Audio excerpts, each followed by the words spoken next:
What's happening, everybody? It's Shawn, joined as always by my son Trey, and welcome to episode 1 of our Beatles series. Trey, we're going to go through every album, that's right, chronologically, and list what we think is the best and the worst on albums. So we know this is going to cause some we'll say spirited debate on YouTube. If you haven't ever seen the channel before, we have album reviews, track-by-track reviews of all these records up, which will be linked. And yeah, as you said, Dad, we're going to be ranking according to us. And, according to us. This is not some sort of scientific, but as you said, about 2 years ago, neither one of us had heard any Beatles album ever. We knew some of the songs. And so, yeah, we went through, and I'm talking a deep dive. If you're familiar with the channel, you know those videos are deep dives. Loved them. And then we went through and we did the anthology. That's right. In 9 videos. We finished that about a year ago. So it's been about a year since we've done any Beatles stuff. So it's time. I've been clamoring for more, as I know a lot of people have. And they have. This should be fun, too. I like that there's 2 of us as well. You know, there's some people will be, I'm sure, digging your list. Right. I mean, there's a right way ranking and there's a wrong ranking. I'm not saying who it is, but yeah, exactly. And last thing, if you're watching along with this right now, we're doing a live premiere of it. We are going to do a Q&A on YouTube afterwards, after every one of these rankings. They're going to come out every 2 to 3 weeks on Thursday nights. We're going to do live Q&A on YouTube, and then we're going to move over to Twitch and do an album listening party. So it's going to be fun nights. I'm excited, man. Yeah, keep an eye on our community posts, and you will see when those things are happening. But Trey, let's dive in. Let's do it. 14 tracks. Only 32 minutes and 15 seconds long. Obviously, was their debut, their first of 12 official UK albums, which is the way we like to look at these things. So the way this album came about is Love Me Do went to 17 in the UK, and then they released Please Please Me. It went to number 2, so as was the case back in the day, the album company Parlophone said, hey man, we got to get an album out. They went to George Martin. George went to the boys and said, what do you got? And I'm like, well, I mean, basically what we could do is do our live set. The Cavern was not set up to do the live set. It wasn't going to work, so they did it in studio, but in one day they did 10 of these songs. Yeah, and that's I think one of the biggest calling cards of this record is, wow, this was all just recorded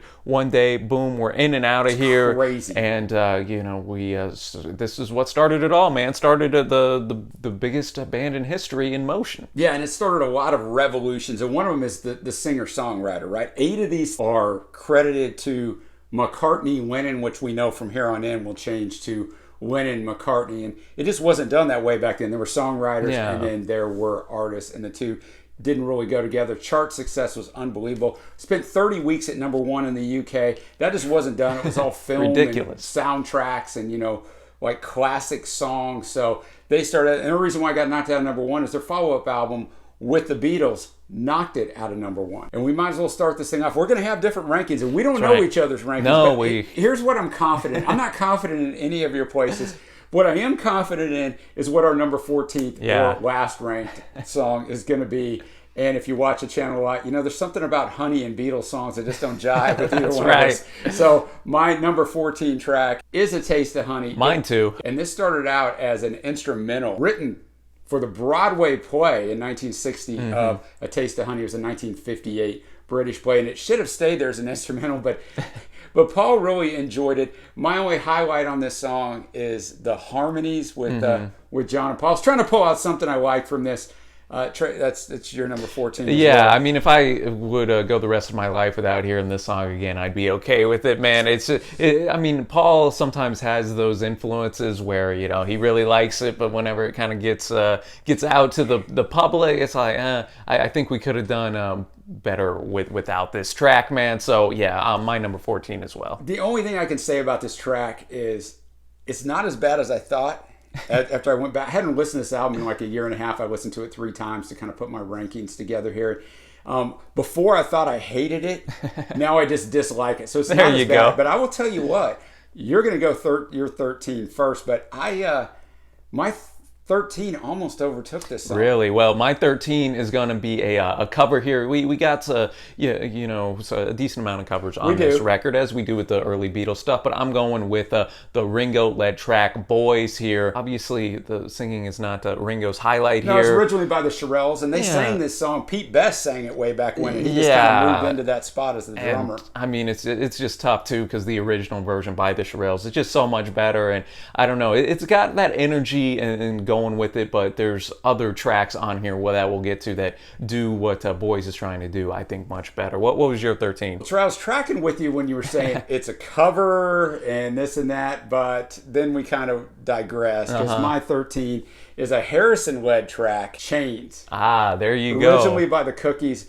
And the vocal on this, to be generous, is rough. Yeah, that early George stuff is a little rough, yeah. He has a better offering on here later on, but generous is rough. Honest is pretty brutal. I really couldn't find much I liked on this song. What about you? Yeah, it's the same here, which is funny because it's my number 12, actually. Okay, we'll just delve right into that. So, a lot of the covers on here are kind of towards the bottom for me.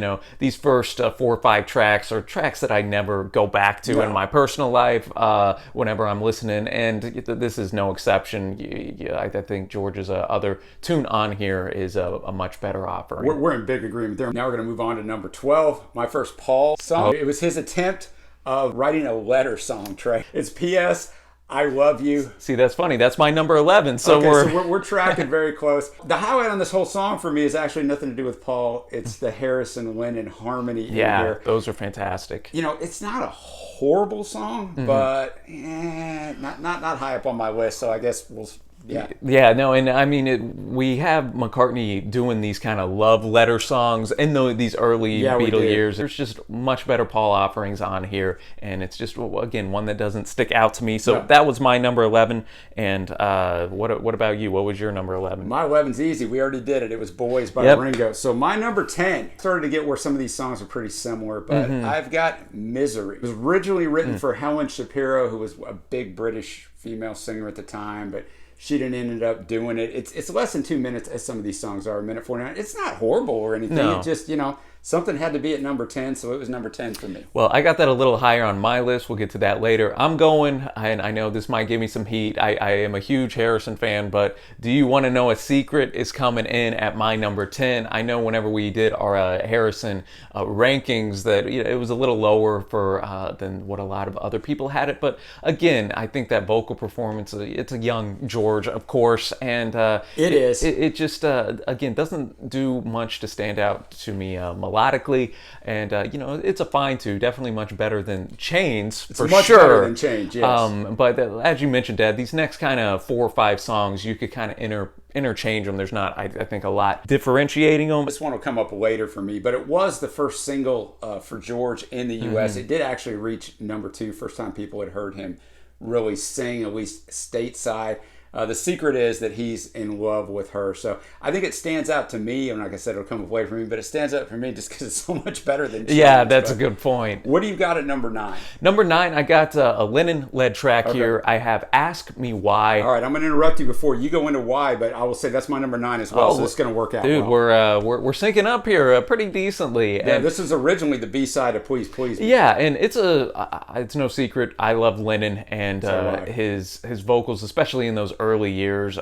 He carried the weight of a lot of these early records, I think, and had the better songs on them. For sure. And it's a fine track. I just think he has a better offering just for throughout the rest of the record, which we'll get to shortly. Yeah, I don't really have anything else to add. My number 8 is also a Lennon one, and this one's going to catch me some heat because on our Beatle rankings, everybody always has this song so high. It's originally an Arthur Alexander song, Anna. Go to him. I just don't like it as much as others do. Well, it's coming up later for me. Okay. I'm pretty high on Anna, actually. It's I mean, so is everybody else. The harmonies are great, and we haven't mentioned it yet, but a lot of these have that Mercy beat sound where you have obviously the gorgeous harmonies, pretty up-tempo, poppy, catchy tunes here, and I think Anna fits that bill quite well. So it's coming up for me in a little bit, but my number 8 is going to be a cover, and it's going to be Baby it's you, sha-la-la-la. It's coming up for me, man. Ooh, it's so smooth, man. It is, and, man. You know, this is one where... Originally a Shirelles again. I think that's why it is so smooth. And whenever the Beatles dive into, you know, the African-American music they were so influenced by, that was so, you know, catchy, so smooth and just easy on the ears, they added their own, you know, flavor to this one. And, you know, all the songs from me here on out, I would categorize as, you know, good to great to fantastic as his we vocals get going. Are so smooth. I got that one coming up a little bit later. So my 7, we've already done. Do you want to know a secret? There you go. So what do you got at 7? I have Misery, which I know you already touched on a little. You know, it's under 2 minutes, and you know, it just has that again that early interplay between that Lennon and McCartney baby. My 6, again, already talked about. That's going to be the Anna Go to Him for me. So it almost was in that top 5, but it was a tough. And my 6 that we've already talked about, Baby It's You. There you go. Here we go. We're up to the top 5. So by my calculation, Trey, we might have the same top 5. I'm trying. Yeah, I'll be curious what order. And I mean, the first it was easy for me because I knew, okay, these 5 are gonna be at the top. Right. Yeah. Exactly. For me, there's kind of 3 categories. These songs aren't that great. These are really, really good, and these are borderline great. My number 5, inspired by West Side Story and the song Somewhere There's a Place. Dude, my number 5 as well. Just the harmonies are powerful and fantastic. It's just such a good song. A lot of mine in the top 5, well, I guess both of ours, it has that trademark early Beatles harmonica. Yes. And this song, you know, starts it off, and those harmonies there's how it like crescendos up, and then interplaying with that harmonica. Just it's a very fun track, an uplifting track, oddly in a sense. And even though the lyrics aren't, because you know, one of the interesting things about this song, it was so much different. When you listen to songs of this time, they're pretty simple, right? I mean, you know, we read lyrics every single day. They're very simple little lyrics, very simple chord structures. Love songs, you know. Song, oh, I love her, she's coming back, she's my baby, all this stuff. This is different because he's not really jiving with her, but the place that he's at, he's always never going to be alone because he's always got, you know, his mind and her in his mind. And so it's different in that way, and I like that about it as well. Big time. Well, let's see if we got the same number 4. I'm going with an iconic one that might be at number 1 for some people, but I got another, speaking of the harmonica, Love Me Do. I do too. Okay, that's dang, where I was man. going to go all in and talk about the harmonica. We're on that same wavelength. I'll be curious what we get going forward, but obviously one of the iconic early Beatles songs that was a huge hit, and again, that opening seconds, that harmonica is instantly recognizable. Don't take my poor imitation there for it, but and I love the more deeper "Love Me Do" that Paul goes in with. Yeah, it's a very sophisticated song, and the harmonica came about, you know, because George Martin knew at that time. Everybody had their little trademark stuff. Elvis, Little Richard, people had their trademark stuff. So for them, he's like, it's going to be the harmonica, John. Just get after it. And yeah, it definitely shines in this one. A lot of interesting stories on this. You know, obviously I talked about where it went to in the UK. In the US, they had to have imported copies from Canada. And that's how it climbed up the charts and really got them over here. All right, Trey. Top 3. Top 3, Ooh. Trey. This is where it got tough, and I am not a huge fan of elevating cover songs. However, this one has to be this high. Yeah. Number 3, Twist and Shout. So much energy, man. Originally a hit for the Isley Brothers. They didn't originally sing it, but I mean, it's become an iconic Beatles song, even though the Isley Brothers had a nice hit for it. The story on this one is, we talked about at the beginning, everything was recorded in one day, or 10 of the songs were the 4 that weren't already released. This was the very last song. George Martin, part of his genius, and he has a lot of genius, was that he knew that John was going to be wasted after he did this song. So he saved it to the very end. So I guess there's 2 ways to look at that, right? You saved my hardest thing till last. But John had a cold. They said famously he was sucking on cough drops, drinking milk, which we know now if your throat's hurting you, it's not the right thing to do. And he did this in one take. And he had him try to do another take, and John's voice just literally gave out. So to know all that, and to know this is the very, and just, those strained vocals in a very good way, Oh, it gets me fired up, man. No, it does, and the way it closes the record out is perfect, man. It closes it on that really, really high note where, as you mentioned, that, I mean, one of Lennon's best and most raw vocal performances, and obviously that I think goes back to how it was recorded at the end of that day. Lennon knew, all right, time to really just let the pipes go, and let's see what happens, and the result was fantastic. Really a strong guitar work as well. I got it just a little higher than you. My number 3 here, I'm going with the title track, Please Please Me. Just a wonderful interplay with that early Lennon-McCartney purity there. The chorus especially is one of the better ones in these first 3 records, I'd say. Please Please Me. I agree. Yeah. The melody is just instantly, boom, gets stuck in your head. And, one of my favorite early Beatles tracks. It's actually my number 2. Rolling Stone has a 184 on their 500 greatest songs of all time. McCartney and Lennon, when you talk about those vocals, Trey, McCartney holds a high note while Lennon drops down through the scale. Something they learned from the Everly Brothers. Lennon said it was his attempt at writing a Roy Orbison song. It reached number 2 in the UK. It didn't make much impact in the US, but it was re-released and went right up the chart. The interesting thing on this song in the US is they shopped it around to record companies. Nobody wanted to release it as a single, so VJ Records releases it, and initially it only sells 7,000 copies. Then when the Beatles have a huge hit with their first hit, I Want to Hold Your Hand, they re-release it. It becomes gigantic, stalls out at number 3 behind 2 other Beatles songs, sold over 1 million copies, and the rest, as they say, is history, Trey. So I'm with you.